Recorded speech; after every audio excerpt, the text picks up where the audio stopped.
Daniel, who's on a roll at the moment, who's very confident. Another hard fight for him, by the way. I was just going to say, he's in with it. He's not got another. When was the last time he had an easy job? Precisely. Parker Dubois. I fancy Parker. He's not an underdog in this fight. Everyone makes out as though he's a massive underdog. I just think that Daniel Dubois is going to be a step too far for him. I don't think it's a formality, but I do think that Daniel will win, and I do think... Boxing experts have different opinions about the upcoming fight between Daniel Dubois and Joseph Parker. Peter Fury thinks that the fight between Dubois and Parker will be a back-and-forth battle that could go either way, with Dubois ending it quickly or Parker taking control. Fury recognizes both the strength and toughness of fighters, making this a dangerous and uncertain game. Paul obviously made a lot of names in the division, Mike Tyson, whatever else, but a certain Carl Froch is coming out saying, listen, I'll fight you, I'll give my money to charity. Is that something you'd like to see, Peter? You know what? I wish Jake Paul all the very best. He looks a very, very nice kid, but I'm here for boxing. I'm in for nothing else, so I'm into real boxing. Actually, before I let you go, 2 predictions I need from yourself. Next week in Riyadh, big card, Daniel Dubois, Joseph Parker. Yeah, I can swing anyway. I'm not sitting on the fence. Obviously, it's a bigger puncher, Dubois. He's got to be on his A game. He's got to miss, make him slip and make him pay. I'm sure they know what they're doing. And I think if he can catch Dubois as well, he'll hurt him.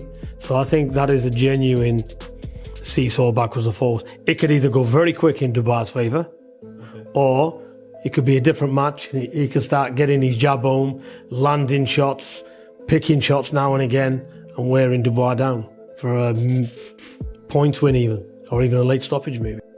Anthony Joshua looked determined as he said he was hungry for success and had a focused mind. He wants to get back to the top of the heavyweight class. It's clear that Joshua is ready for any task, as shown by his drive and dedication. He still has a lot to accomplish.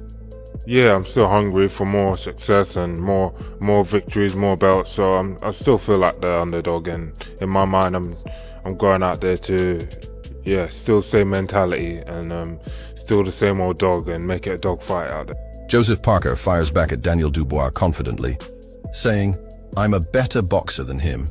Parker emphasizes his experience, skill, and preparation, making it clear he's more than ready for the challenge. He aims to show his superiority in the ring. Is high in confidence, and he should be with the performances he put on. But I've been working very, very hard quietly in New Zealand. I went to Ireland and trained, and now I'm here in Saudi Arabia. And I've been waiting for this opportunity, I've been waiting for this chance, and been waiting for a big fight. So this is my time now to go out there and show everyone what I've been doing while I've been waiting for a fight, and it's my chance to be 2-time world champion. So I'm taking it with both hands. I'm very excited for this opportunity, and I know Daniel Dubois is going to come ready, but I am as well. A lot of the build-up programming on all platforms is out there now, and one of the big statements that you made is you suggested, quite openly, that if the going gets tough.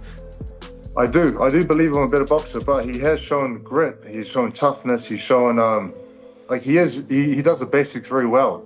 But I do believe that my boxing IQ and toughness as well, and I got a good chin that shouldn't be tested, or hopefully not tested with Dubois landing good shots, but it'll be tested come February 22, because with Zhang and Wilder, they're good fights, but Dubois throws way more punches. He comes forward, a lot more pressure, and he throws punches and bunches. So we're prepared for that version of what he's going to... Joseph Parker for being professional, in and out of the ring, praising his polite and level-headed behavior.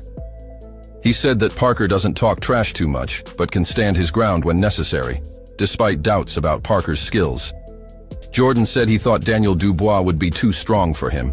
He also said that the fight wouldn't be easy, but he thought Dubois would win, probably by knockout. Jordan's analysis reflects his opinion that Dubois' power and ability will eventually prove decisive in this matchup. Very well, Simon. He always does. He always does. He's always very fair. He's never trying to point score in a discussion. He's always like straight on the level, which I like about Joseph. No, he is. I mean, he's a top-class operator in all aspects, both in the ring and outside of the ring. And so you find yourself in a situation when you listen to Joseph Parker that there's not a lot of trash talking that goes on. He can have a go, and he did the other day in the face-off when he had a little bit back and forward with Daniel Dubois with Adi Oladipo on his own. But most of the time you get sensible conversation about him. He's very respectful. He's also a very good fighter. I just think that Daniel Dubois is going to be a step too far for him. I don't think it's a formality, but I do think that Daniel will win, and I do think that he'll stop him. I think it's very fair to say that they've both come into their own in recent times. Indeed. I think that Joseph Parker, you know, you have to go back to, what was it, 2016, when he won that world heavyweight title, against Andy Ruiz. You know, it's been a bit of a roller coaster ride for him, but he's in form at the moment. Andy Lee's a big difference, isn't he? Deontay Wilder, Andy Lee has made a huge difference, not just physically, but mentally as well with him. And I think he now believes in himself. And that's what we're seeing in his interviews now, where he comes out, speaks very well. He used to be quite shy and reserved. I thought he was pretty outspoken when he fought Anthony Joshua in 2018. He told everybody what he was going to bring to the fight, and he was very on the front foot. Obviously, the fact that he couldn't deliver it and the referee didn't help. Carl Froch looked at the upcoming fight between Daniel Dubois and Joseph Parker. He acknowledged Parker's credentials as a winner and said that even though he thought Dubois would win, he didn't underestimate Parker's strength and experience. Froch admitted that if Dubois were to lose, it would be called an upset. But he also noted that upsets happen in boxing, and Parker has the skill set to pull it off. Jaiopa weighed in on the fight, emphasizing that both Dubois and Parker are world-class fighters. He dismissed critics who underestimated Parker. What do you think that Parker can do to take advantage, perhaps maybe of Dubois' overconfidence coming into this fight? What do you think that he could do to mentally prepare so he could take that win? Well, I don't think he's overconfident, man. All this press conference, all this shit, bro, this is just talk. This is for you guys. You know, they're fighters. They're world champions. You know what I mean? They know what they're doing. Don't let these words fool you. You know, they win world titles for a reason, and Parker's been there too. You know, I feel like this fight we're going to be the best. We're going to see the best version of both of them. So it's exciting. Stating that those who thought Parker wasn't a top-level competitor simply didn't understand boxing. Opa reinforced the idea that Parker has earned his place in the division and should not be forgotten. Interview 6. A boxing professional shared his perspective, stating that he favors Joseph Parker in this fight because stylistically Parker matches up well with Dubois. He highlighted Parker's experience against elite-level competition, saying that he has already fought and beaten top-tier fighters like Deontay Wilder. His past victory shows he has the tools to trouble Dubois. Daniel Dubois versus Joseph Parker. This is the tale of two careers. Both were written off. Dubois gets stopped by Usyk. Joseph Parker gets stopped by Joe Joyce.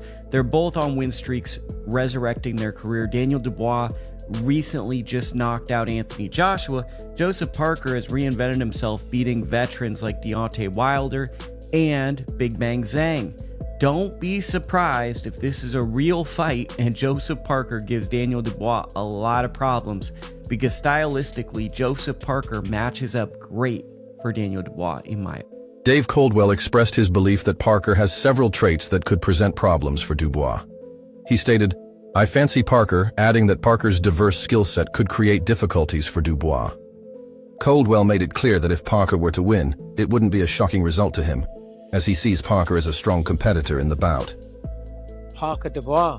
I fancy Parker is not an underdog in this fight. Everyone makes out as though he's a massive underdog. I'm not saying Dubois can't beat him or isn't going to beat him, but I'm saying I can see so many ways how so many assets that Parker has that can cause Dubois a lot of problems. And if Parker wins, I'm not going to be shocked. Eddie Hearn weighed in on the fight, saying that Joseph Parker rightfully gets this opportunity on February 22nd. Hearn recognized Parker's hard work and experience, recognizing that Parker has earned his place in this high-stakes matchup.